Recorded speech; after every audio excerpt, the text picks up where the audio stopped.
Hey everybody, welcome to Always Bored, Never Boring, and my review of issue 56 of Warhammer 40,000 Conquest magazine, a weekly Partworks magazine from Hachette Publishing in association with Games Workshop, which comes out at $7.99. As a subscriber to the magazine, I get 4 issues once a month in a bundle, and this is the second issue from my current bundle.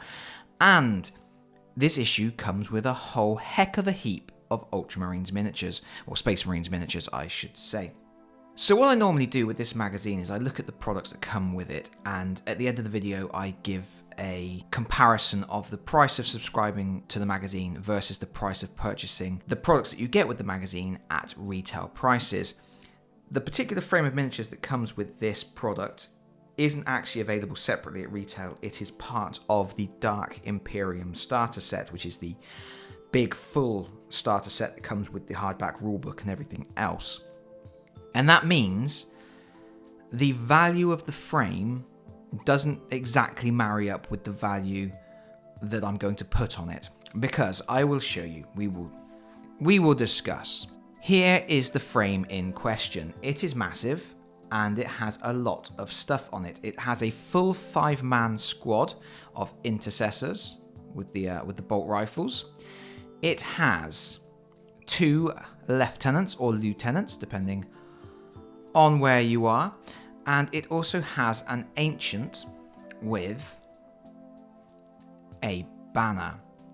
As an old Warhammer Fantasy Battle player, I have a fondness for banners, because back in the day, way back when I was a lad, I had pretty sizable armies for Fantasy Battle, but they were never quite as big as we would have liked, on the grounds that, you know, we had no money.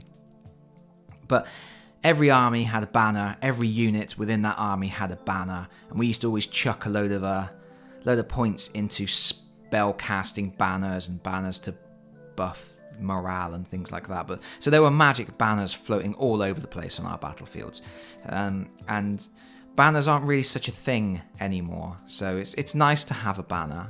This is the first banner I've got for 40k. So yeah, you actually get 8 miniatures in total, 2 of which are lieutenant heroes, 1 is an ancient hero. So that's a massive amount of army building potential, and it's a massive amount of plastic. And you'd obviously expect to pay quite a bit for that. I mean, Games Workshop heroes alone usually retail for quite a lot of money. But this is actually a frame from the Dark Imperium starter set, and when you break down the value of the Dark Imperium starter set, each frame comes out roughly averaging out about £10. So I'm actually putting a retail price of £10 on this frame, because that's what I've done with all of the other frames from previous issues that have come from starter sets. That's how I've done it. So I'm putting a £10 value on this frame, but obviously it's almost irrelevant, because the value of the contents of the frame far outweigh that monetary value. But it's just a way of keeping the pricing that I'm doing fair. But yes, I would say for your $7.99 cover price, this is an absolute steal, even though I'm basically saying, oh, it's only £2 and a penny cheaper than if it was as part of your starter set.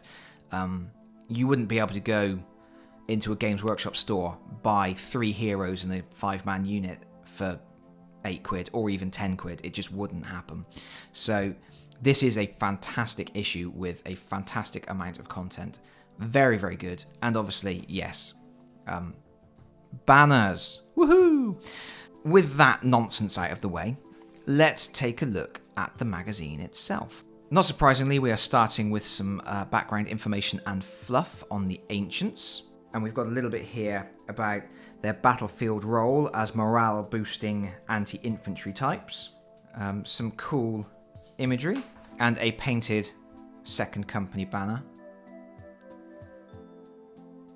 Very nice. Obviously, this is a moulded banner. The detailing is actually moulded onto the banner itself, which will make it a little bit easier to paint if you're not used to painting heraldry and iconography. And you don't have to worry about transfers either. Then we've got a bit on chapter organisation. Quite a bit on chapter organisation. And a bit more on banners. And oh, look, we've got Grey Knights. Deep in the heart of a demon-infested mining facility, the Grey Knights find themselves surrounded by slavering warp monsters. The banner must not fall into the hands of such deviant creatures. So this is actually a little mini story, one of their little 2-page fictions. It's quite nice. I still wish at some point they would do something a little bit more with the fiction. It would be nice to have something more than a 2-page excerpt from an event. It would be nice to have something a little bit meatier for a bit of bedtime reading. But then we're past the fluff and we are into our building section. So these are starter set miniatures, so they are monopose pretty much. I think sometimes you can adjust the direction that the head is facing, but they're basically monopose, and they do require glue. They are not push fit. So when we actually look at the build instructions, you will see lots of little yellow spots. Those yellow spots indicate the best place to put your glue. You see we've got the instructions for the lieutenants and then the intercessor squad. Very clear, excellent instructions. Games Workshop, almost always excellent with their instructions. The blowouts, the box outs and everything. And they do this colorization thing so that they can show you where bits have been assembled and attached on. They're almost like Lego build instructions, where the blocks that you've just fitted go a different color, and then the next blocks that are going to go on in little box outs and things. It's excellent. I do feel like Games Workshop looked at a lot of Lego build instructions when they revamped how they generally do their guidelines.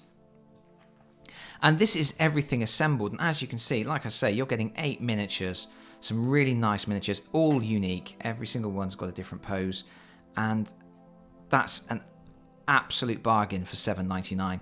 If you see this on a shelf in a store, I'll be surprised, because I think they're going to get snapped up. But I do recommend that if you are building a Space Marine force and you can get hold of this issue, I think it's well worth it. We are now into the painting section, and as always, big diagrams, step-by-step guidelines, doing highlighting, basing using the Astro Granite and a Nuln Oil wash by the looks of it. Yep. All good stuff. And there they are. Nice full page of them all painted so that you can compare them to what you've done, see if you've missed any bits. Anybody be proud to have that on the tabletop. And then, painting out the way, we are into a scenario, and this scenario will obviously incorporate these new miniatures. We have Defend the Colours, Capture the Banner. So, yeah, we've got 2 opposed forces on opposite sides of the battlefield. Again, as they have been doing pretty much every week now, the battle zone comprises 2 different battle mats pushed together, and kill the Space Marine Ancient, steal his flag. So the Ultramarines are trying to hold on to their banner, the Death Guard are trying to take it away. Pretty straightforward. It's 1 victory point for killing an enemy unit, 1 victory point for killing an enemy warlord, 3 victory points for capturing the flag. Lasts for 5 battle rounds. Pretty straightforward stuff. And then we have our data sheets. We have the data sheets for the lieutenants, and then we have the Primaris Ancient with blank on the back so that you can take it out without ruining any other content. Fantastic. Good issue all around. Really good cover products.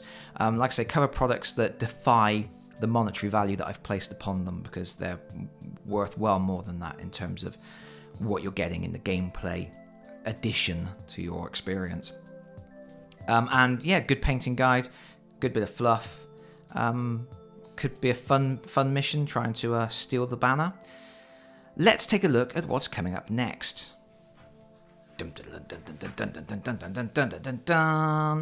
It's 2 new paints.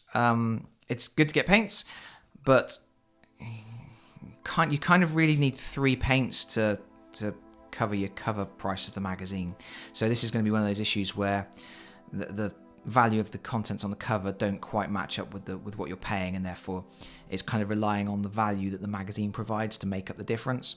I do prefer to see a little bit more value in the cover products, but there we go. You can't have amazing value every single week. And then we have, an issue afterwards, we have an attack bike. Yay, to go with our squad of other bikers that we've got. And a new battle mat, a spaceport. So that will be something interesting to look at. But that is all for another time. For now, like I said earlier on, I'm going to do a comparison. This is the price of subscribing to the magazine at $7.99 an issue versus the price of purchasing the cover products at retail, which doesn't take into account things like online discounts. It doesn't take into account the value of the magazine itself, which obviously does have a value, but how much value you place upon it is entirely up to you. It also doesn't take into account the value of free gifts that you get as a subscriber or anything else like that. But hopefully some people will find that useful. But that is it from me. Thank you very much. As always, if you have liked this video, please consider liking. And if you do not subscribe, please consider subscribing, because I do this stuff all the time. Thank you very much, and hopefully I will see you all again very soon. Bye-bye.